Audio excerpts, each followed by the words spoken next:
Today I'm going to talk about cruise control on a brushless motor speed controller. But first let me update with you about my project I'm working on. So last time I installed an external battery mount for my Swagger 5 electric scooter. And that way I can mount any external battery from 36 volts all the way to 60 volts. And this scooter used to have a tubeless tire that was leaking. So I used tire sealant to seal the leak. It worked for a while, but after I went over a couple bumps on the road, it was busted again and spilled out the tire sealant all over the place. So I went ahead and replaced the motor with a Bird scooter motor. This is a bigger motor with a bigger tire. And I haven't fully tested it yet, so I will show you how I install this motor along with a test on this new motor to see how it performs in my next video. So here is the comparison between the two motors. This is the original Swagger 5 motor. That is a Bird scooter motor. You can see it's a little bit bigger than the Swagger motor. But right now I'm going to try and install a newer speed controller. This is a new one and it looks almost identical to my other controller, except that it has cruise control. Actually it has quite a bit more options, but the main function I want from this new controller is cruise control. I bought it on eBay for only $10, so it's extremely affordable. And you can install this on an electric scooter, electric bike, or anything that has a brushless DC motor. Let me show you how this works. So I've connected everything here to my Bird scooter motor. This is my Cobalt 40 volt battery and it works just fine like that.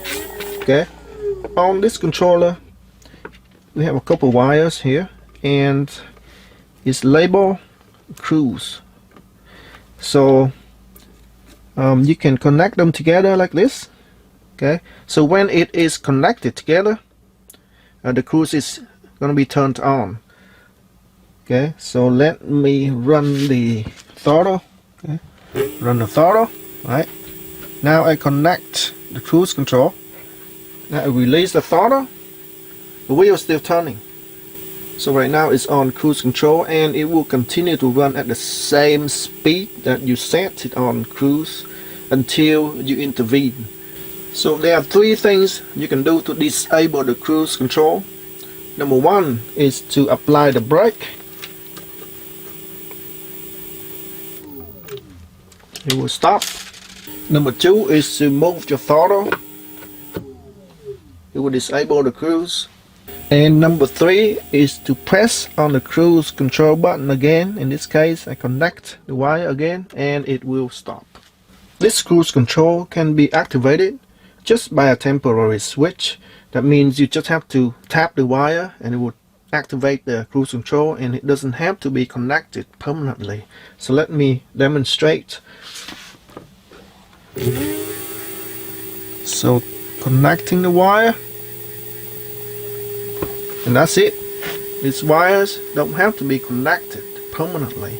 And that means I can use a momentary switch instead of a latching switch. I can use either, but momentary switch is better because when I press it down it will stay on, and you release it, it will be off. But in this case I just need to press it down and it will stay on and enable for the cruise control. I can use this. This is a latching switch. When you press it down it will stay on, and until you have to press it again it will turn off. And in this case it's better to use a momentary switch. Let me demonstrate.